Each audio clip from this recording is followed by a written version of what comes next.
जय श्री राम दोस्तों, स्वागत है आपका अपने चैनल स्टूडेंट पॉइंट वीडियो में। तो आई होप आप सभी लोग अच्छे होंगे। तो हम एचपी टेट के लिए केमिस्ट्री का क्रैश कोर्स कर रहे हैं, जिसमें हम 25 डेज में सारे टॉपिक्स को कंप्लीट करेंगे और वीडियो के एंड में हम आपके लिए उस टॉपिक से रिलेटेड प्रीवियस ईयर क्वेश्चंस और प्रैक्टिस सेट वो भी करेंगे। और आपको इस वीडियो की पीडीएफ हमारे टेलीग्राम चैनल पर बिल्कुल ही फ्री मिल जाएगी, जिसका लिंक आपको डिस्क्रिप्शन बॉक्स में मिल जाएगा। तो दोस्तों, जैसे कि अभी तक हमने टेंथ तक की सारी वीडियोस कंप्लीट कर ली है। लगभग हमारा 60% सिलेबस कंप्लीट हो गया है। तो आज से हम +1 और +2 के टॉपिक करेंगे जो मैक्सिमम टाइम एचपी टेट में पूछे जाते हैं। तो चलो बिना टाइम वेस्ट किए हम आज का टॉपिक करते हैं। आज हम पढ़ने वाले हैं दोस्तों modern periodic table and their properties. ठीक है, तो modern periodic table and their properties के बारे में हम पढ़ने वाले हैं आज।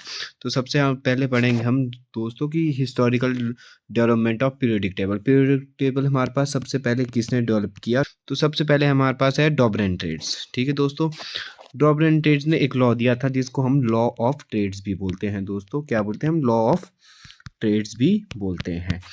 तो इसने बोला था दी atomic weight of the middle element was average of the atomic weight of first and third element.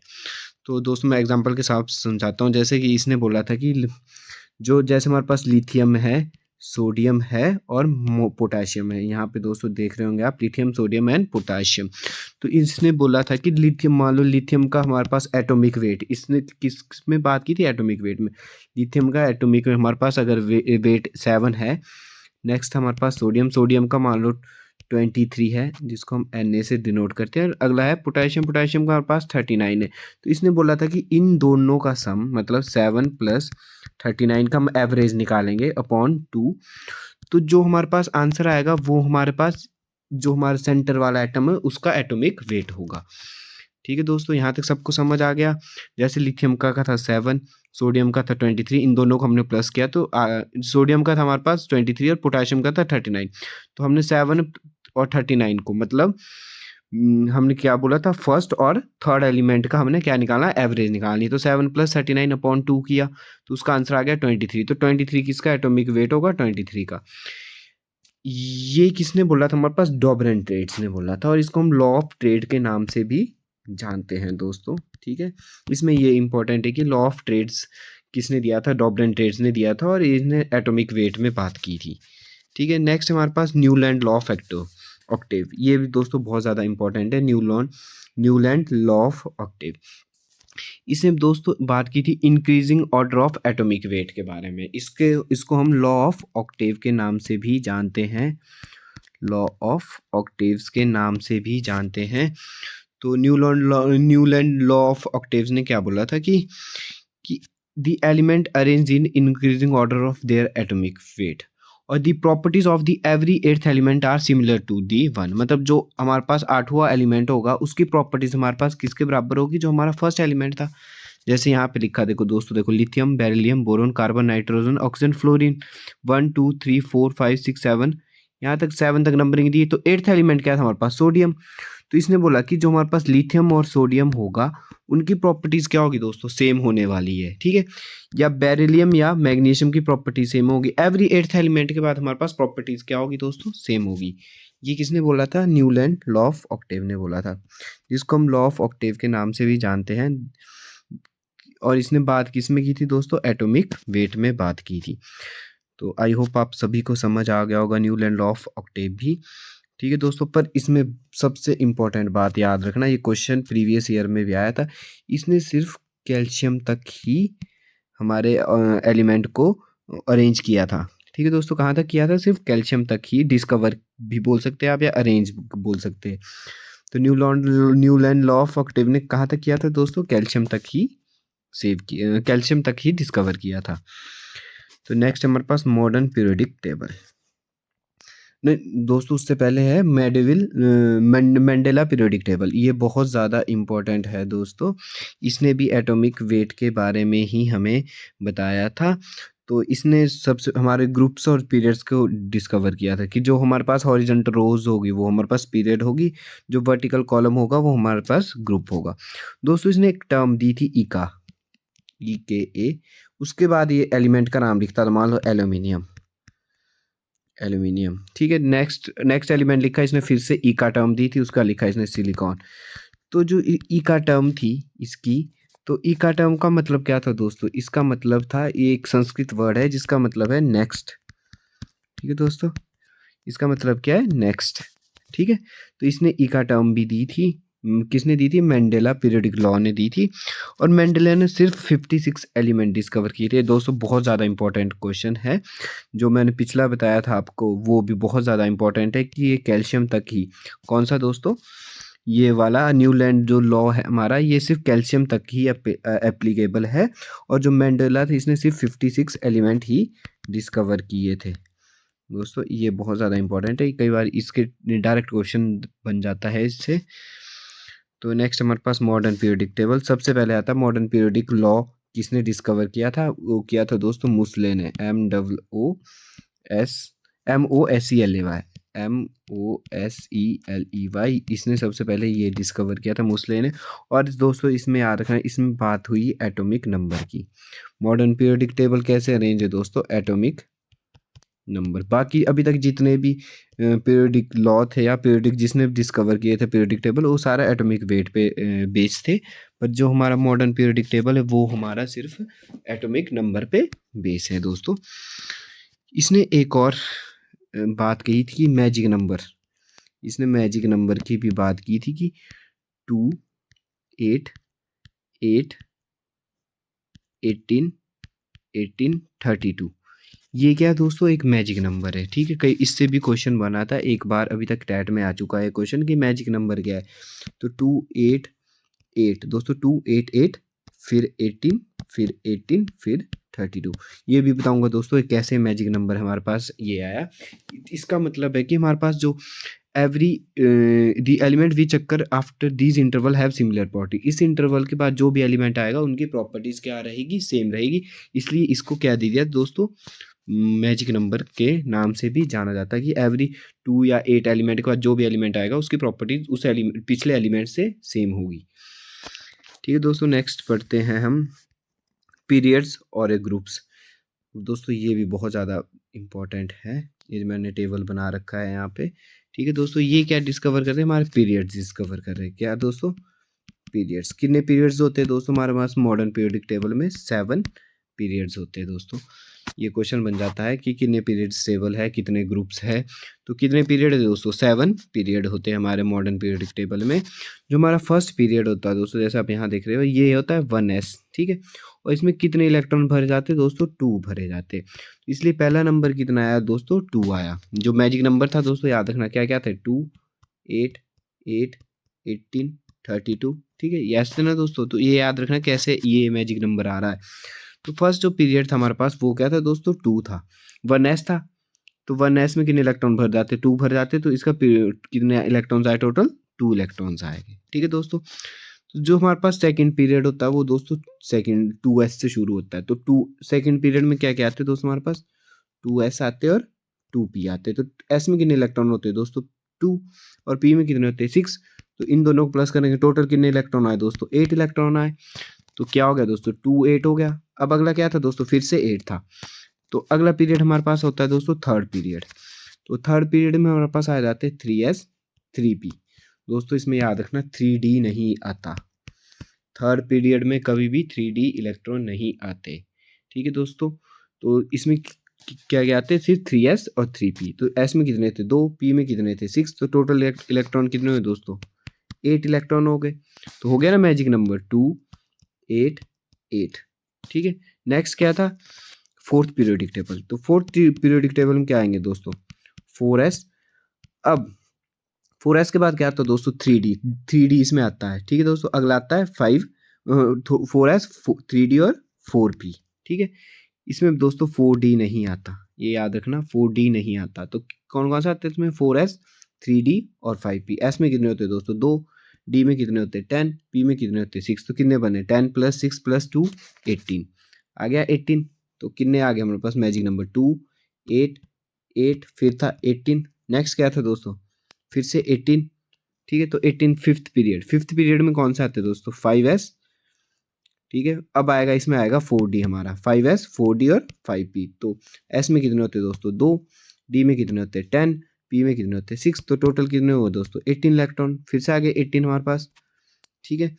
ऐसी 6 पीरियड में हमारे पास होते हैं दोस्तों 6s 4f 5d 6p। तो टोटल इलेक्ट्रॉन आ जाते हैं 32। और जो 7th पीरियड होता है उसमें आ जाते हैं टोटल इलेक्ट्रॉन 32। तो हमारा मैजिक नंबर बन जाता है दोस्तों 2 8 8 18 18 32 और 32। इस नंबर को क्या बोलते हैं, मैजिक नंबर बोलते हैं। मॉडर्न पीरियडिक टेबल के हिसाब से अरेंज हुआ है ये नंबर, ठीक है दोस्तों। नेक्स्ट हमारे पास जो हमारे पास 6th पीरियड होता है उसको हम लेंथेनाइड सीरीज भी बोलते हैं दोस्तों। कौन सी सीरीज, लेंथेनाइड सीरीज भी बोलते हैं, ठीक है दोस्तों। और जो हमारे पास 7th पीरियड है उसको हम एक्टेनाइड सीरीज भी बोलते हैं। ये बहुत ज़्यादा इंपॉर्टेंट है दोस्तों कि लेंथेनाइड सीरीज हमारे 6th पीरियड में आती है और एक्टेनाइड्स हमारे पास 7th पीरियड में आती है, ठीक है दोस्तों। और जो हमारे पास 7th पीरियड है वो इनकम्प्लीट है, ठीक है। अभी तक उसमें सिर्फ 23 एलिमेंट्स है, ठीक है। नेक्स्ट पढ़ने वाले हम दोस्तों ग्रुप्स, ठीक है। तो हमारे पास पहला ग्रुप है दोस्तों एस ब्लॉक, ठीक है।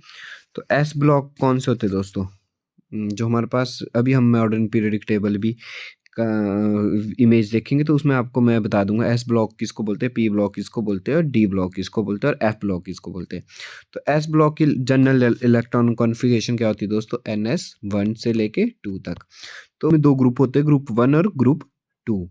एस ब्लॉक किसमें आता है, ग्रुप 1 और ग्रुप 2 में। तो ग्रुप 1 को हम बोलते हैं एल्कली मेटल। जो दोस्तों जो हमारे पास सेकेंड ग्रुप है, ठीक है, उसको क्या बोलते हैं हम, एल्कलिनी अर्थ मेटल बोलते हैं।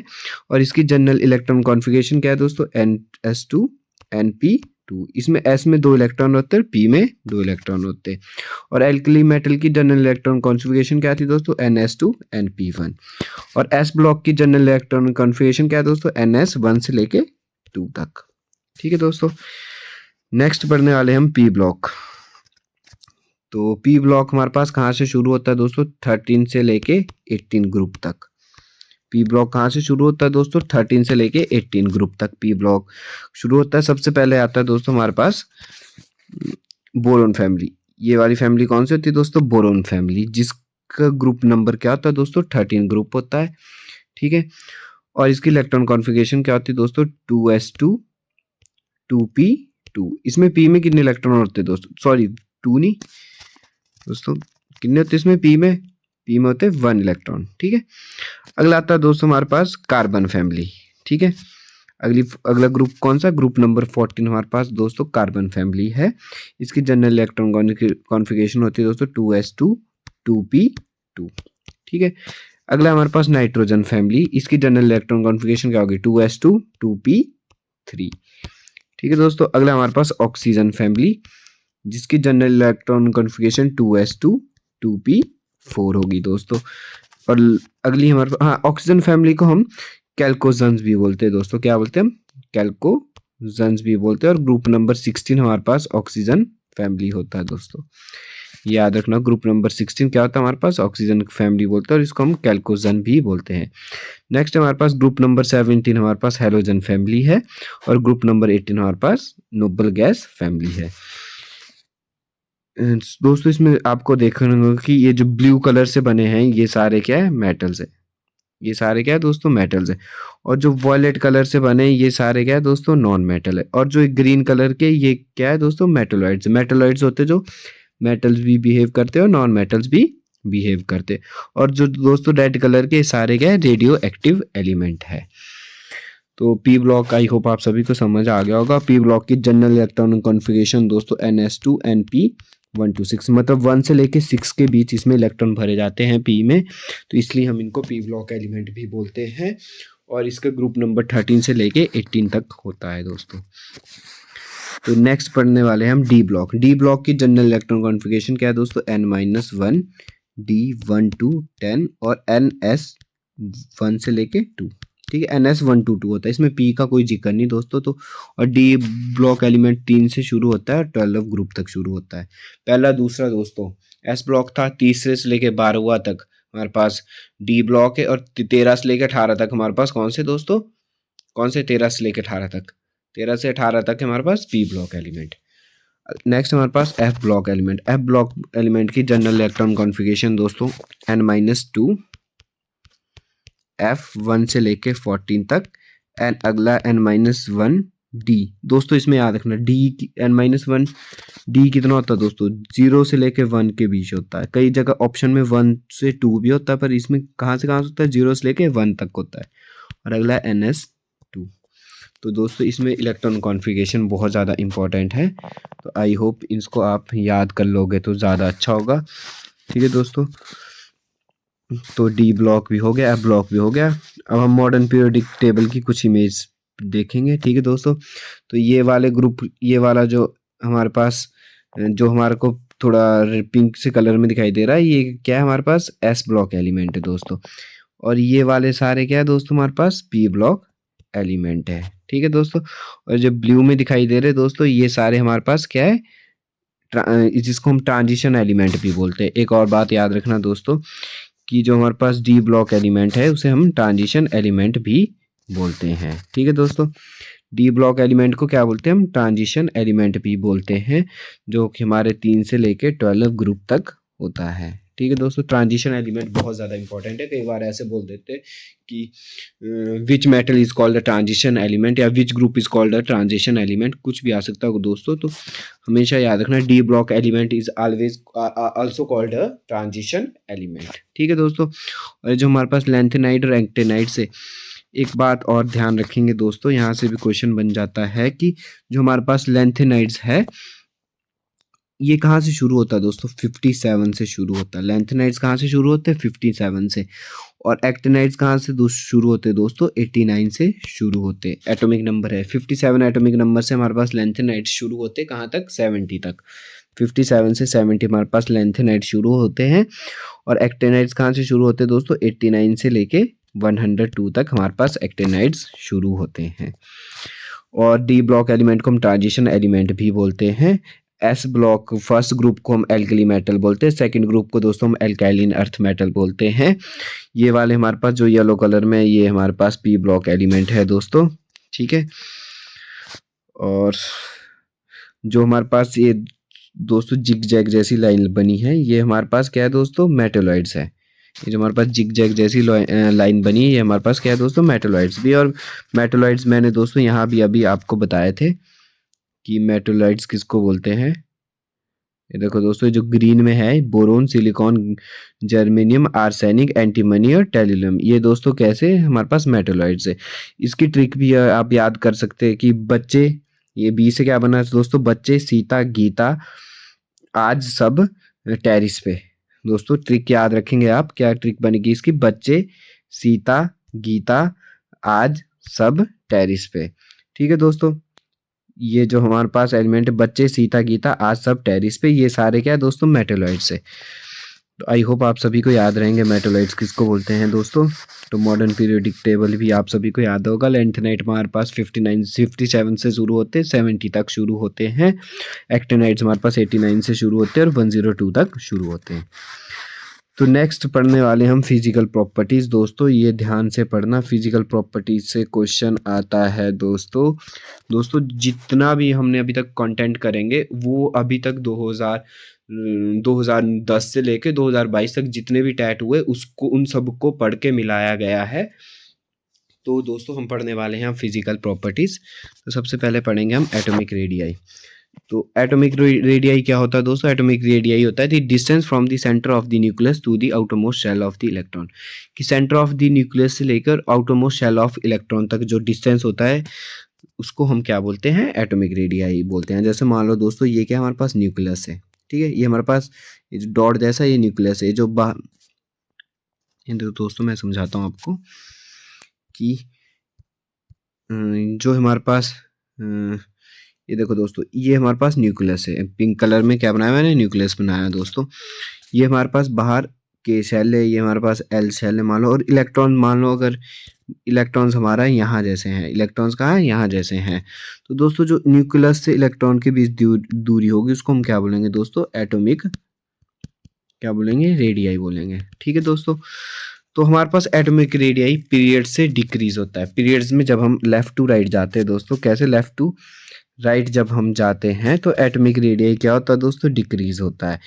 वो इसीलिए डिक्रीज होता है क्योंकि दोस्तों क्या होता है कि हमारे पास न्यूक्लियर चार्ज इंक्रीज होता है। देखो दोस्तों, परे को क्या होता है, हमारे पास इलेक्ट्रॉन इंक्रीज होते हैं। परे को हमेशा क्या होते हैं, सोडियम, मैग्नीशियम, एल्यूमिनियम।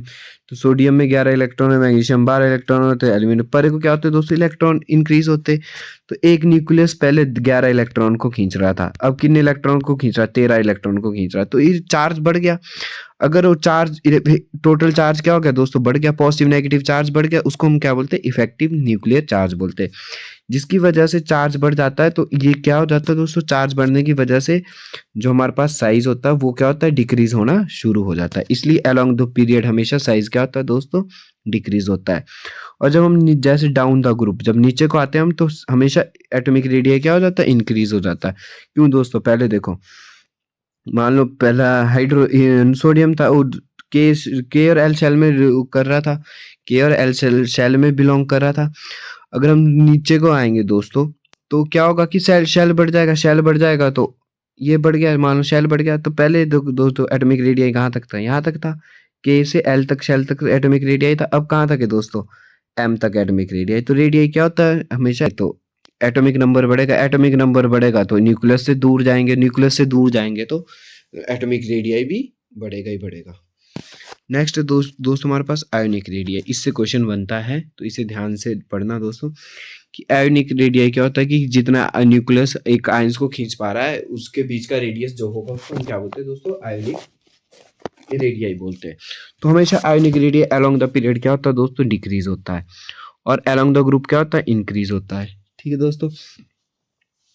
और एक और बात इसमें याद करने की रखनी पड़ेगी दोस्तों आपको, कि जो हमारे पास कैटाइंस होते हैं, जो रेडियस ऑफ कैटाइंस हमेशा स्मॉलर होता है रेडियस ऑफ एनाइन से। ये क्वेश्चन बनता है दोस्तों, इसलिए मैंने यहाँ पे इंपॉर्टेंट भी लिख दिया है कि why radius of cations is smaller than the radius of anions. मान लो कोई हमारे पास न्यूट्रल एलिमेंट है, न्यूट्रल मान लो सोडियम है, ठीक है। तो सोडियम का एटॉमिक नंबर कितना होता है दोस्तों, 11 होता है, ठीक है। अब 11 से कैटायन कब बनेगा दोस्तों, कैटायन बनेगा जब उसमें एक इलेक्ट्रॉन रिमूव हो जाएगा, एक इलेक्ट्रॉन रिमूव हो जाएगा, उस पर पॉजिटिव चार्ज आ जाएगा, पॉजिटिव चार्ज आ जाएगा तो कैटायन बन जाएगा। तो मान लो इससे एक इलेक्ट्रॉन रिमूव हो गया, अब कितने इलेक्ट्रॉन बचे दोस्तों, इसके पास 10 इलेक्ट्रॉन बचे। तो पहले न्यूक्लियस था जो हमारे पास दोस्तों, पहले न्यूक्लियस था वो किसको, कितने इलेक्ट्रॉन को खींच रहा था, 11 इलेक्ट्रॉन को खींच रहा था, ठीक है। पर जब उसने एक इलेक्ट्रॉन लूज कर दिया, अब कितने इलेक्ट्रॉन खींच रहा है दोस्तों, 10 इलेक्ट्रॉन को खींच रहा है। तो एक न्यूक्लियस को 11 इलेक्ट्रॉन खींचने आसान है कि 10 इलेक्ट्रॉन खींचने आसान है, बताओ दोस्तों, कौन कितने इलेक्ट्रॉन खींचने आसान है, 10 इलेक्ट्रॉन खींचने आसान है, ठीक है दोस्तों। अगर वो 10 इलेक्ट्रॉन को अच्छे से खींच पाएगा तो साइज क्या हो जाएगा, छोटा हो जाएगा दोस्तों, क्योंकि वो क्या कर रहा है, उन इलेक्ट्रॉन को खींच रहा है, पहले वो 11 को खींच रहा था, ठीक है दोस्तों। अब जब उसने एक लूज कर दिया तो कैटायन बन गया, तो अब कितने इलेक्ट्रॉन खींच रहा है दोस्तों, 10 इलेक्ट्रॉन खींच रहा है। तो जैसे ही 10 इलेक्ट्रॉन खींचेगा तो साइज क्या हो जाएगा दोस्तों, कम हो जाएगा, क्योंकि अब 10 को खींचना क्या है, आसान है एज कम्पेयर टू 11। तो इसीलिए हमेशा रेडियस ऑफ कैटायंस क्या होता है दोस्तों, एनायन से छोटा होता है। अब एनायंस में क्या होता है दोस्तों, एनायंस वही पहले सोडियम में मान लो कितने इलेक्ट्रॉन थे, इसमें 11 थे, ठीक है। जब उसमें एक और ऐड कर दिया तो कितने इलेक्ट्रॉन हो गए दोस्तों, 12। अब ये न्यूक्लियस है, न्यूक्लियस पहले कितने इलेक्ट्रॉन खींच रहा था, 11 इलेक्ट्रॉन खींच रहा था। अब उसमें एक इलेक्ट्रॉन ऐड कर दिया, अब कितने इलेक्ट्रॉन खींच रहा है दोस्तों, 12 को खींच रहा है। तो कौन से कितने इलेक्ट्रॉन खींचना आसान है उसको दोस्तों, पॉजिटिव चार्ज को कितने इलेक्ट्रॉन को खींचना आसान है, 11 इलेक्ट्रॉन को खींचना आसान है कि 12 को, जो कम है उतने इलेक्ट्रॉन को खींचना आसान है। तो 11 इलेक्ट्रॉन को अच्छे से खींच पाएगा, अगर 11 इलेक्ट्रॉन को उसने खींच दिए तो साइज क्या हो जाएगा, छोटा हो जाएगा दोस्तों, क्योंकि 11 इलेक्ट्रॉन खींच रहा है। बाद में वो 12 इलेक्ट्रॉन खींचेगा तो उतने अच्छे से खींच नहीं पाएगा, उतने अच्छे से नहीं खींच पाएगा, तो साइज थोड़ा बड़ा रहेगा, ठीक है दोस्तों, एज कम्पेयर टू 11 इलेक्ट्रॉन। तो इसलिए एनाइंस का साइज हमेशा क्या होता है दोस्तों, बड़ा होता है, किससे, कैटाइन से। तो इससे दोस्तों कई बार क्वेश्चन आ जाता है कि हमारे को इंक्रीजिंग ऑर्डर में हमारे को साइज लगाना, तो उसमें ऑप्शन दिया होता है कैटाइंस, एनाइंस, न्यूट्रल, इनमें से सबसे पहले क्या आएगा, ठीक है दोस्तों। तो सबसे पहले आएगा दोस्तों कैटाइंस, सबसे छोटा साइज, फिर उसके बाद न्यूट्रल एलिमेंट, न्यूट्रल का साइज, फिर उसके बाद दोस्तों एनाइन का साइज। तो ये भी याद रखना, ये भी दोस्तों बहुत ज़्यादा इंपॉर्टेंट है, मैंने यहाँ जैसे लिखा है, ठीक है। और हमेशा जैसे जैसे वीडियोस आप देखते रहते हो वैसे वैसे अपने कॉपीज़ में नोट्स भी बनाते रहो, नहीं तो इसकी पीडीएफ भी आपको वैसे हमारे टेलीग्राम चैनल पर मिल रही है। पर अगर आप खुद के नोट्स बनाते रहोगे साथ साथ तो उतना जल्दी आपको समझ आ जाएगा और आपके बहुत अच्छे नंबर आ जाएंगे। तो नेक्स्ट है हमारे पास दोस्तों आयोनाइजेशन एंथैल्पी। आयोनाइजेशन एंथैल्पी क्या होती है दोस्तों? The energy required to remove an electron from isolated gaseous atom. जितनी एनर्जी हमारे को देनी पड़े किसी इलेक्ट्रॉन को रिमूव करने के लिए उसे हम क्या बोलते हैं दोस्तों? आयोनाइजेशन एनर्जी बोलते, आयोनाइजेशन एंथैल्पी बोलते हैं। तो अलोंग द पीरियड क्या होती है दोस्तों? आयोनाइजेशन एंथैल्पी इंक्रीज होती है। इंक्रीज का मतलब हमारे को ज़्यादा एनर्जी देनी पड़ेगी। इंक्रीज का मतलब क्या है? हमारे को ज़्यादा एनर्जी देनी पड़ेगी। और डाउन द ग्रुप क्या होती है दोस्तों? आयोनाइजेशन एंथैल्पी डिक्रीज होती है। डिक्रीज होती है मतलब हमारे को कम एनर्जी देनी पड़ेगी। वो इसलिए ना दोस्तों, देखो मैं बताता हूँ आपको कि मान लो ये पॉजिटिव चार्ज है, ठीक है। ये दोस्तों हमारे पास देखो ये क्या है? हमारे पास न्यूक्लियस है, ठीक है। इसके बाहर हमारे पास दोस्तों 2 मिनट में आपको अच्छे से समझाता हूँ। ये हमारे पास क्या है दोस्तों? पॉजिटिव चार्ज है, ठीक है। इसके बाहर क्या है दोस्तों? हमारे पास इलेक्ट्रॉन। इसके पास हमारे पास शेल्स है, मान लो के शेल्स है। इसके बाहर हमारे पास एल शेल्स है। ये हमारे पास बाहर वाला एम शेल्स है, ठीक है दोस्तों। और इलेक्ट्रॉन्स कहाँ है? पहले यहाँ पे इलेक्ट्रॉन्स है दोस्तों। तो ये भी न्यूक्लियस से देखो दोस्तों कितना ज़्यादा दूर है यहाँ से। न्यूक्लियस से इलेक्ट्रॉन्स क्या है? दूर है ना दोस्तों। तो ये निकालना क्या है? आसान है, क्योंकि इसमें दोस्तों ये जो न्यूक्लियस है इलेक्ट्रॉन्स को अच्छे से नहीं खींच पा रहा। अच्छे से क्यों नहीं खींच पा रहा? क्योंकि इलेक्ट्रॉन न्यूक्लियस से क्या है? दूर है। और मान लो अगर इलेक्ट्रॉन हमारे पास यहाँ होता, मान लो इलेक्ट्रॉन्स कहाँ होता दोस्तों? यहाँ होता, ठीक है दोस्तों। अगर हमारे पास इलेक्ट्रॉन यहाँ पे, तो ये क्या न्यूक्लियस के नज़दीक है। न्यूक्लियस के नज़दीक है तो न्यूक्लियस उसको बहुत अच्छे से क्या करेगा? खींच पाएगा। अगर बहुत अच्छे से खींच पाएगा तो रिमूव करना क्या होगा? मुश्किल होगा। हमारे को ज़्यादा एनर्जी देनी पड़ेगी ना इसको अगर रिमूव करना है, ठीक है दोस्तों। इतना लग गया आपको पता? ठीक है, मतलब जितना दूर इलेक्ट्रॉन होगा उसको निकालना क्या होगा? आसान होगा। अब ऐसे ग्रुप में देखो दोस्तों, अलोंग द ग्रुप जैसे जैसे बढ़ते जाते हैं, ठीक है दोस्तों, मतलब शेल्स हमेशा बढ़ते जाते हैं नीचे को। जब हम ग्रुप्स में आते हैं तो हमेशा क्या होता है? शेल बढ़ते जाते दोस्तों। शेल बढ़ते जाएंगे तो इलेक्ट्रॉन दूर जाता रहेगा। इलेक्ट्रॉन दूर जाता रहेगा किससे? न्यूक्लियस से। अगर इलेक्ट्रॉन दूर जा रहा है न्यूक्लियस से तो उसको रिमूव करना क्या होता है दोस्तों? आसान हो जाएगा। इसीलिए down the along the group हमेशा क्या होता है दोस्तों? डिक्रीज होती है आयोनाइजेशन एंथैल्पी। और अलोंग द पीरियड इंक्रीज होती है। अलोंग द पीरियड इंक्रीज क्यों होती है? देखो दोस्तों न्यूक्लियस से, ठीक है। अब ऐसे पीरियड से जब हम पीरियड लेफ्ट टू राइट जाते हैं तो साइज क्या हो जाता है? छोटा होता रहता है। अभी हमने सबसे पहला पॉइंट यही पढ़ा था कि जब हम लेफ्ट टू राइट जाते हैं तो साइज क्या होता है? छोटा रहता है, क्योंकि इफेक्टिव न्यूक्लियर चार्ज क्या हो जाता है दोस्तों? इंक्रीज हो जाता है। इसलिए साइज क्या हो जाता है? छोटा हो जाता है। अगर साइज छोटा है तो मतलब साइज छोटा तो इलेक्ट्रॉन किसके नज़दीक है? न्यूक्लियस के नज़दीक है। अगर न्यूक्लियस के नज़दीक है तो रिमूव करना क्या है? मुश्किल है। रिमूव करना मुश्किल है तो हमारे को एनर्जी ज़्यादा देनी पड़ेगी। एनर्जी ज़्यादा देनी पड़ेगी तो मतलब इंक्रीज हो रही है, इंक्रीज, ठीक है। अगर एनर्जी ज़्यादा देनी पड़ रही है तो इंक्रीज हो रही है। तो इसीलिए अलोंग द पीरियड्स हमेशा क्या होता है दोस्तों? आयोनाइजेशन एंथैल्पी हमेशा इंक्रीज करती है। जैसे अब देखो सोडियम और फ्लोरीन में देख लो, ठीक है दोस्तों। अब सोडियम और फ्लोरीन में साइज किसका छोटा है दोस्तों? फ्लोरीन का साइज छोटा है, क्योंकि लेफ्ट टू राइट क्या होता है? साइज छोटा होता रहता है, ठीक है दोस्तों। तो इसीलिए फ्लोरीन अलोंग द पीरियड क्या होती है? आयोनाइजेशन एंथैल्पी क्या होती है? इंक्रीज होती है। फ्लोरीन से इलेक्ट्रॉन रिमूव करना क्या है? मुश्किल है एज कम्पेयर टू सोडियम, ठीक है दोस्तों। यहाँ तक सबको समझ आ गया? तो नेक्स्ट पढ़ते हैं हम इलेक्ट्रॉन गेन एंथैल्पी। इससे भी क्वेश्चन आता है दोस्तों। ये दोनों पॉइंट बड़े ज़्यादा इंपॉर्टेंट है, आयोनाइजेशन एंथैल्पी और इलेक्ट्रॉन गेन एंथैल्पी। तो इलेक्ट्रॉन गेन एंथैल्पी क्या होती है दोस्तों? इलेक्ट्रॉन गेन एंथैल्पी होती है the enthalpy change when electron is added to an isolated atom. या हम इसको ऐसे भी बोल सकते हैं the amount of energy release. क्या दोस्तों? The amount of energy release when an electron is added to an isolated atom. मतलब जब हम इलेक्ट्रॉन को ऐड करते हैं जितनी हमारे को अमाउंट एनर्जी रिलीज होती है उसको क्या बोलते हैं हम दोस्तों? इलेक्ट्रॉन गेन एंथैल्पी बोलते हैं। तो दोस्तों अलोंग द पीरियड, फिर से along the period electron gain enthalpy क्या करती है? इंक्रीज करती है। और अलोंग द ग्रुप क्या करेगी? डिक्रीज करेगी। दोस्तों वही कॉन्सेप्ट इसमें भी ध्यान से देखना कि जो हमारे पास पीरियड में होता है दोस्तों, ठीक है। अब न्यूक्लियस है, ठीक है। अलोंग द पीरियड का मतलब कि हम उसको साइज क्या है दोस्तों? बहुत ज़्यादा छोटा है। साइज छोटा है तो उसमें क्या है दोस्तों, वो न्यूक्लियस के बहुत ज़्यादा नज़दीक है, न्यूक्लियस के बहुत ज़्यादा नज़दीक है, तो उसमें इलेक्ट्रॉन ऐड करना उतना ही मुश्किल है। ठीक है दोस्तों, पर यहाँ पे अराउंड द ग्रुप क्या होता है दोस्तों कि इलेक्ट्रॉन क्या होता है, दूर रहता है हमारे पास न्यूक्लियस से, दूर रहता तो इतनी अट्रैक्शन इतनी अट्रैक्शन वो फील नहीं कर पाता।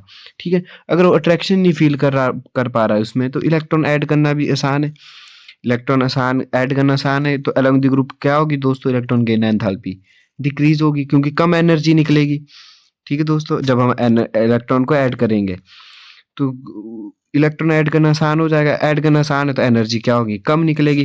पर जब हम पीरियड में देखेंगे तो पीरियड में क्या होता है, इलेक्ट्रॉन क्या होता है, नज़दीक होता है किसके, न्यूक्लियस के, तो उसमें अट्रैक्शन ज़्यादा होती है, आपस में अट्रैक्शन न्यूक्लियस और इलेक्ट्रॉन के बीच क्या होती है दोस्तों, बहुत ज़्यादा होती है। तो इसमें अगर हम यहाँ से हमारे को इलेक्ट्रॉन डालना है इसमें, तो अगर इनमें अट्रैक्शन ज़्यादा तो पहले इनकी अट्रैक्शन तोड़नी पड़ेगी, फिर इलेक्ट्रॉन डलेगा, तो इलेक्ट्रॉन्स तो हमारे को क्या देनी पड़ेगी, ज़्यादा एनर्जी देनी पड़ेगी, तो ज़्यादा एनर्जी रिलीज करनी पड़ेगी, ज़्यादा एनर्जी रिलीज होगी तो क्या बोलेंगे दोस्तों हम इसको, इलेक्ट्रॉन गेन एंथैल्पी इंक्रीज कर रही है अलोंग द पीरियड, और अलोंग द ग्रुप क्या कर रही है दोस्तों, डिक्रीज कर रही है। आई होप आप सभी को समझ आ गया होगा इलेक्ट्रॉन गेन एंथैल्पी का। तो क्वेश्चन आता है दोस्तों कि chlorine has most electron gain enthalpy, ये 2019 में भी आया था क्वेश्चन।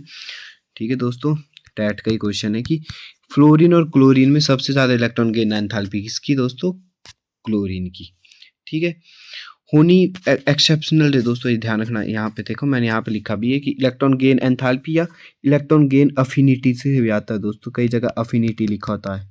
ठीक है, इन अफिनिटी और गेन एंथैल्पी में सिर्फ थोड़ा सा डिफरेंस है दोस्तों, तो कई जगह इलेक्ट्रॉन गेन अफिनिटी लिखा होता है, तो इसमें affinity, electron gain affinity of fluorine is less than chlorine, fluorine की इलेक्ट्रॉन गेन अफिनिटी कम है किससे, क्लोरीन से। ये दोस्तों क्वेश्चन आता है, ऐसा क्यों। अब दोस्तों मैं इसका आंसर देने वाला हूँ। ठीक है, ऐसा इसलिए होता है कि देखो दोस्तों, अलोंग द ग्रुप क्या होती है, डिक्रीज होती है। ठीक है, तो मतलब फ्लोरीन की ज़्यादा होनी चाहिए। ठीक है, तो नीचे को फ्लोरीन, क्लोरीन, ब्रोमीन ऐसा होता है ना दोस्तों, तो फ्लोरीन की क्या होनी चाहिए, ज़्यादा होनी चाहिए, डिक्रीज करती है ना नीचे को, उसके बाद क्लोरीन की, पर यहाँ पे उल्टा होता है, क्लोरीन की ज़्यादा होती है। ये एक एक्सेप्शनल है, वो इसलिए क्लोरीन की ज़्यादा होती है दोस्तों, क्योंकि देखो क्लोरीन का साइज़ क्या होता है, बहुत ज़्यादा छोटा है। तो इसके वैलेंस शेल में पहली मान लो 5 इलेक्ट्रॉन इसके वैलेंस शेल में। ठीक है, अब इसमें हमारे को एक और इलेक्ट्रॉन ऐड करना है। ठीक है, अब मान लो एक कमरा है, देखो मान लो यहाँ पे इसकी कैपेसिटी सिर्फ 5 जनों की, इसमें की 5 जनों की कैपेसिटी है, पर हम क्या करते हैं इसमें 8 जने डाल देते हैं। ठीक है, हम क्या डालते थे इसमें, 8 लोग डाल देते हैं इसमें। ठीक है 5 की कैपेसिटी पर हमने कितने डाल दिए, 8 दो लोग डाल दिए। तो पहली इसमें क्या है, बहुत ज़्यादा 8 लोग हैं, तो मैं बोल रहा हूँ कि इसमें एक और लोग, हमने एक और लोग, 2 और लोग डालने हैं, हमने इसमें 10 करने हैं, तो वो डालने क्या होंगे, मुश्किल होंगे। ठीक है, वैसे ही दोस्तों फ्लोरीन में होता है, फ्लोरीन का साइज़ क्या है, बहुत ज़्यादा छोटा होता है, इसमें पहले ही बहुत ज़्यादा इलेक्ट्रॉन्स होते हैं। ठीक है, तो हम इसमें इलेक्ट्रॉन, ये पहली आपस में बहुत ज़्यादा इलेक्ट्रॉन्स है, एक छोटी जगह में पहली जहाँ 5 की कैपेसिटी थी वहाँ 8 थे, वैसे ही फ्लोरीन क्या थे, छोटी जगह पे बहुत ज़्यादा इलेक्ट्रॉन है, वो आपस में क्या करते हैं, रिपेल करते हैं। ठीक है, तो रिपेल करते तो इसमें क्या इलेक्ट्रॉन एक और गेन करना बहुत ज़्यादा मुश्किल है दोस्तों, इलेक्ट्रॉन गेन करना क्या है, मुश्किल है बहुत ज़्यादा। तो इसीलिए सबसे ज़्यादा, इसलिए क्लोरीन की क्या होती है, इलेक्ट्रॉन गेन एंथैल्पी ज़्यादा होती है, क्योंकि इसमें क्लोरीन में क्या है दोस्तों, इलेक्ट्रॉन ऐड करना आसान है, क्योंकि इसका साइज़ क्या है, थोड़ा सा बड़ा होता है, साइज़ बड़ा है तो इलेक्ट्रॉन आराम से ऐड हो जाता है इसमें। ठीक है दोस्तों, इसलिए ये थोड़ा सा एक्सेप्शनल है, यहाँ पे मैंने यहाँ पे एक्सेप्शनल भी लिखा है। ठीक है, नेक्स्ट हमारे पास इलेक्ट्रोनेगेटिविटी, और ये क्वेश्चन आता है दोस्तों, एक्सेप्शनल हमेशा केमिस्ट्री में आते ही आते हैं, तो इसलिए याद रखना कि इलेक्ट्रॉन गेन एंथैल्पी सबसे ज़्यादा किसकी दोस्तों, क्लोरीन की सबसे ज़्यादा है, या अगर इलेक्ट्रॉन अफिनिटी पूछा होगा दोस्तों तब भी फ्लोरीन की सबसे ज़्यादा है। तो नेक्स्ट बढ़ते हैं हम इलेक्ट्रोनेगेटिविटी की तरफ। इलेक्ट्रोनेगेटिविटी होता है the tendency of an electron of an element to attract the share pair of electron, जो शेयर पेयर ऑफ इलेक्ट्रॉन को अट्रैक्ट करे अपनी तरफ, उसको क्या बोलते हैं, हम इलेक्ट्रोनेगेटिविटी बोलते हैं। अब अलोंग द पीरियड इंक्रीज होती है दोस्तों, अलोंग द ग्रुप क्या होती है, डिक्रीज होती है। अब देखो ग्रुप का सीधा सा हिसाब है दोस्तों कि इसमें क्या होता है, न्यूक्लियस यहाँ पे। ठीक है, अब अलोंग द ग्रुप क्या होता है, ग्रुप जैसे जैसे बढ़ते रहते तो इलेक्ट्रॉन उससे दूर जाता रहता है, न्यूक्लियस से दूर जाता रहेगा, तो क्या उसको खींच पाएगा दोस्तों, खींच देगा। ये मान लो ये न्यूक्लियस है और ये क्या है, यहाँ पे इलेक्ट्रॉन्स है, ठीक है। अब दोस्तों इसको ये खींच पाएगा, ये खींच पाएगा न्यूक्लियस, ये दूर है इलेक्ट्रॉन। और मान लो अगर यहाँ पे इलेक्ट्रॉन्स है दोस्तों, यहाँ अगर न्यूक्लियस हमारे पास, यहाँ न्यूक्लियस और इलेक्ट्रॉन इसके यहाँ जैसे है, ठीक है दोस्तों, यहाँ जैसे क्या है, इलेक्ट्रॉन्स है, ठीक है। तो कौन अच्छे से खींच पाएगा दोस्तों, अब बताओ कौन अच्छे से खींच पाएगा? ये वाला अच्छे से खींच पाएगा, ठीक है। तो इसलिए अलोंग दी पीरियड क्या होता है कि इलेक्ट्रॉन हमेशा नजदीक होते हैं, ठीक है। इलेक्ट्रॉन नजदीक होते हैं तो इलेक्ट्रोनेगेटिविटी क्या होती रहती है, इंक्रीज हो जाती है। पर अलोंग दी ग्रुप क्या होती है, डिक्रीज होती है। डिक्रीज क्यों होती है? क्योंकि क्या होता है कि इलेक्ट्रॉन न्यूक्लियस से दूर होते हैं तो उसको अट्रैक्ट क्या करते, कम करते तो इलेक्ट्रोनेगेटिविटी क्या होती है, डिक्रीज होती है। अगर अट्रैक्ट ज्यादा करते शेयर पेयर को तो इलेक्ट्रोनेगेटिविटी क्या होती है, इंक्रीज होती है। इसीलिए तो दोस्तों ऑक्सीजन और फ्लोरीन में किसकी इलेक्ट्रोनेगेटिविटी ज्यादा होती है, फ्लोरीन की, ठीक है। फ्लोरीन की क्या होती है दोस्तों, इलेक्ट्रोनेगेटिविटी ज्यादा होती है किससे, ऑक्सीजन से। याद रखना ऑक्सीजन और फ्लोरीन में किसकी इलेक्ट्रोनेगेटिविटी ज्यादा होती है? सबसे ज्यादा इलेक्ट्रोनेगेटिव एलिमेंट कौन सा हमारे पास दोस्तों, फ्लोरीन। ये क्वेश्चन भी आया था दोस्तों, सबसे ज्यादा इलेक्ट्रोनेगेटिव एलिमेंट कौन सा दोस्तों, फ्लोरीन है, ठीक है। उसके बाद दोस्तों ऑक्सीजन, उसके बाद कौन सा दोस्तों, ऑक्सीजन। तो नेक्स्ट पढ़ते हैं हम मेटालिक करैक्टर की तरफ। मेटालिक करैक्टर क्या है, the tendency of an element to lose electron, कि जो अच्छे से लूज कर देंगे इलेक्ट्रॉन उसको, उसका मेटालिक करैक्टर क्या होता है, इंक्रीज होता है, ठीक है दोस्तों। तो अच्छे से लूज कैसे करें, कौन कर देगा दोस्तों, इसलिए ए अलोंग द ग्रुप क्या होता है, इंक्रीज होता है। तो देखो ये दोस्तों यहाँ पे न्यूक्लियस है, फिर से ग्रुप की तरफ जाएंगे, इलेक्ट्रॉन यहाँ पे, तो न्यूक्लियस इलेक्ट्रॉन क्या है, दूर है, तो अट्रैक्शन क्या होगी, कम रहेगी। कम रहेगी तो ये लूज करना क्या हो जाएगा दोस्तों, आसान हो जाएगा ये, ठीक है, ठीक है। इसलिए अलोंग द ग्रुप क्या होता है, जैसे जैसे साइज बढ़ता रहता है ग्रुप में, तो वैसे वैसे क्या होता है कि मेटालिक करैक्टर भी इंक्रीज होता है हमारे को। पर अलोंग द पीरियड क्या होता है दोस्तों, ये न्यूक्लियस है, इलेक्ट्रॉन कहाँ होगा, नजदीक होगा पीरियड में, ठीक है दोस्तों। अलोंग द पीरियड इलेक्ट्रॉन नजदीक होगा तो लूज करना क्या होगा, मुश्किल होगा, क्योंकि क्या होगा, इन दोनों के बीच फोर्स ऑफ अट्रैक्शन ज्यादा होगी, तो इसलिए लूज करना मुश्किल है। तो ये क्या होगी, मेटालिक करैक्टर क्या होता है, डिक्रीज होता है दोस्तों। तो यहाँ तक आई होप आप सभी को समझ आ गया होगा। हमेशा एक और क्वेश्चन बनता है, caesium are most electropositive, caesium क्या हमारे पास सबसे ज़्यादा इलेक्ट्रोपॉजिटिव है। ये क्वेश्चन भी आया था इसलिए मैंने इसको यहीं पे लिख दिया दोस्तों। अभी तक जो हमारे पास कंटेंट बना हो दोस्तों, 2010 से लेके 2022 तक के सारे पेपर्स को पढ़ के हमने कंटेंट बनाया है, और हम इसको 25 डेज में ही कवर कर देंगे सारे कंटेंट को। बस वीडियोस आप दोस्तों बड़े ध्यान से देखना, इसी में से क्वेश्चंस बनेंगे और इसी में से अभी तक बनते आए हैं क्वेश्चंस, ठीक है दोस्तों। आगे भी इसी से में से, इसी कंटेंट में से क्वेश्चंस बनेंगे। बस आपसे यही रिक्वेस्ट है कि आप वीडियोस को बड़े ध्यान से देखना। आपके अगर पेपर थोड़ा इजी रहा तो आपके तो 30 आउट ऑफ 30 आ जाएंगे इन्हीं वीडियोस से दोस्तों, ये मैं गारंटी देता हूँ आपको। पर अगर पेपर टफ भी आता है तब भी आप, हाँ दोस्तों 25 मार्क्स नहीं, कहीं नहीं जाते, 25 मार्क्स इन्हीं कंटेंट में से होगा दोस्तों, बस वीडियोस को ध्यान से देखना। तो नेक्स्ट हमारे पास मैंने एक टेबल बनाया है, इस टेबल को आप अपने पास बना लेना। इसमें बताया कि ionisation energy left to right increase होती है, ठीक है दोस्तों। इलेक्ट्रॉन अफिनिटी भी, electron gain enthalpy left to right increase होती है दोस्तों। एटॉमिक रेडियस डिक्रीज होता है, ठीक है दोस्तों। नॉन मेटालिक करैक्टर इंक्रीज होता है दोस्तों, मेटालिक करैक्टर डिक्रीज होता है। इलेक्ट्रॉन अफिनिटी नीचे को दोस्तों, एरो ऊपर को लगे पर अगर नीचे को जाएंगे तो हम डिक्रीज होगी दोस्तों। आयोनाइजेशन एनर्जी भी डिक्रीज होती है डाउन द ग्रुप। तो इस टेबल को दोस्तों ध्यान से अगर आपको लर्न होता है तो क्वेश्चंस कई बार इसी टेबल से बन जाते हैं। तो इस टेबल्स को आप या तो स्क्रीनशॉट खींच ले या अपने कॉपी पे बना ले, बहुत ज़्यादा इंपॉर्टेंट है। तो नेक्स्ट पढ़ने वाले हम इससे related important MCQ। I hope आप सभी को यहाँ तक सभी को समझ आ गया होगा। ये +1 का टॉपिक है। तो बढ़ते हैं हम अपने क्वेश्चंस की तरफ। The highest ionisation enthalpy are found in, सबसे ज़्यादा आयोनाइजेशन एंथैल्पी किसकी है दोस्तों? ये 2018 में आया क्वेश्चन, मैंने यहाँ पे लिखा भी है। तो सबसे ज़्यादा आयोनाइजेशन एंथैल्पी किसकी होगी दोस्तों? एल्कली मेटल की होगी, इसकी तो सबसे कम होगी। आयोनाइजेशन एंथैल्पी का होता है कि इलेक्ट्रॉन रिमूव करना, ठीक है दोस्तों। इलेक्ट्रॉन रिमूव करना किसका सबसे ज़्यादा मुश्किल है? इनर्ट गैस का मुश्किल होता है दोस्तों, क्योंकि वो क्या होती है, स्टेबल कॉन्फ़िगरेशन होती है। इनर्ट गैस में क्या होती है दोस्तों, स्टेबल कॉन्फ़िगरेशन होती है। स्टेबल कॉन्फ़िगरेशन है तो स्टेबिलिटी ज़्यादा तो वहाँ से इलेक्ट्रॉन रिमूव करना क्या होता है, बहुत ज़्यादा मुश्किल होता है। तो इसीलिए हाईएस्ट आयोनाइजेशन एंथैल्पी किसकी होती है दोस्तों, इनर्ट गैसेस की होती है। 2018 में ये क्वेश्चन आया था।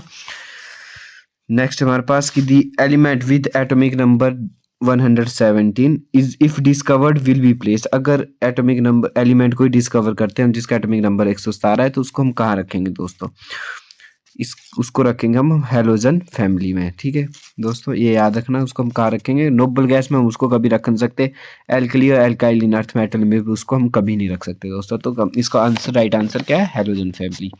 ये क्वेश्चन भी 2018 में आया था। Next question, which of the following has maximum electron affinity. तो दोस्तों अभी करा के हटा, सबसे ज़्यादा इलेक्ट्रॉन गेन एंथैल्पी या इलेक्ट्रॉन अफिनिटी किसकी होती है दोस्तों, क्लोरीन की।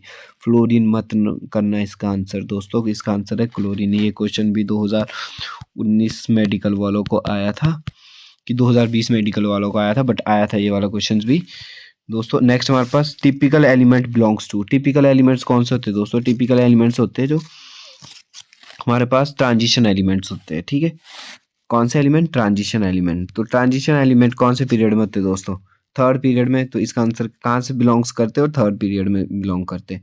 तो इसका आंसर क्या है दोस्तों, थर्ड। ठीक है, नेक्स्ट हमारे पास the element of group 18 are called, the element of group 18, group 18 are called. ये 2019 में आया दोस्तों। 18वें जो ग्रुप नंबर 18 उसको हम क्या बोलते हैं दोस्तों, क्या बोलते हैं, नोबल गैस बोलते हैं। ठीक है, ग्रुप नंबर 18 क्या है हमारे पास दोस्तों, नोबल गैस है। नेक्स्ट है, how many vertical columns are present in modern periodic table, जिसको हम ग्रुप भी बोलते हैं दोस्तों। ये 2019 जून में आया है। तो कितने कॉलम्स होते हैं दोस्तों, 18। नेक्स्ट हमारे पास, in periodic table the element the highest electronegative. Highest electronegative कौन सा होता है दोस्तों, फ्लोरीन। ये मैंने अभी करा के बताया। उसके बाद कौन सा होता है दोस्तों, ऑक्सीजन होता है। कई बार दोस्तों ऑक्सीजन ही ऑप्शन में होता है, या आप ऐसे भी पता लगा सकते हैं कि हमेशा जब हम लेफ्ट टू राइट जाते हैं तो इलेक्ट्रोनेगेटिविटी इंक्रीज होती है, इसलिए ऑक्सीजन पहले आता है फ्लोरीन से। तो इस सबसे ज़्यादा इलेक्ट्रोनेगेटिविटी किसकी हुई, फ्लोरीन की हुई। ठीक है दोस्तों, यहाँ तक आपको समझ आ गया। नेक्स्ट है, in a given shells the order of screening effect. ये दोस्तों क्वेश्चन आता है, स्क्रीनिंग इफेक्ट का ऑर्डर क्या होता है दोस्तों, तो S P D and F। ये हमारे पास स्क्रीनिंग ऑर्डर का स्क्रीनिंग ऑर्डर का ऑर्डर होता है। सबसे ज़्यादा स्क्रीनिंग ऑर्डर किस में होता है दोस्तों, D और F में होता है। मैं आगे जब P ब्लॉक और D ब्लॉक एलिमेंट पढ़ाऊंगा तो उसमें स्क्रीनिंग इफेक्ट भी आपको पढ़ाऊंगा, क्या होता है स्क्रीनिंग इफेक्ट। तो नेक्स्ट, और दोस्तों इसका बिल्कुल ऑपोजिट होता है हमारे पास पेनिट्रेशन इफेक्ट। ठीक है, ये दोस्तों याद रखना, कई बार स्क्रीनिंग इफेक्ट पूछेंगे तो सबसे ज़्यादा स्क्रीनिंग इफेक्ट हमारे पास F ब्लॉक का होता है, फिर D ब्लॉक का, फिर होता है दोस्तों P ब्लॉक का, और फिर S ब्लॉक का।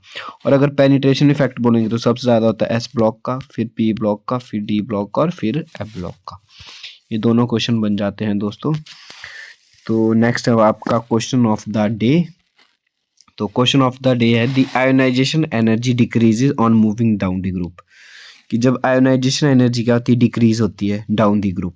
ठीक है दोस्तों, दिस इज ड्यू टू, किसकी वजह से होती है दोस्तों, इंक्रीज इन न्यूक्लियर चार्ज की वजह से होती है, या increase in atomic size and nuclear charge की वजह से होती है, या increase in nuclear size and decrease in shielding effect की वजह से होती है, या increase in atomic charge and also a shielding effect की वजह से होती है दोस्तों। तो ध्यान से इस क्वेश्चन का आंसर देना। वैसे मैंने आपको शील्डिंग इफेक्ट पढ़ाया नहीं है, तो शील्डिंग इफेक्ट हम P ब्लॉक में करेंगे क्योंकि ये P ब्लॉक का ही टॉपिक है।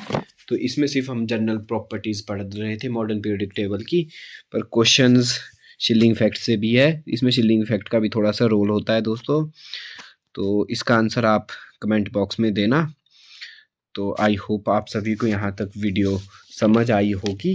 तो अगर आपको दोस्तों लगता है कि हमारी ये वीडियो यूज़फुल रही है तो हमारे इस चैनल को ज़रूर सब्सक्राइब करें और लाइक और शेयर करना मत भूलें हमारी इस वीडियोस को। तो thanks for watching this video.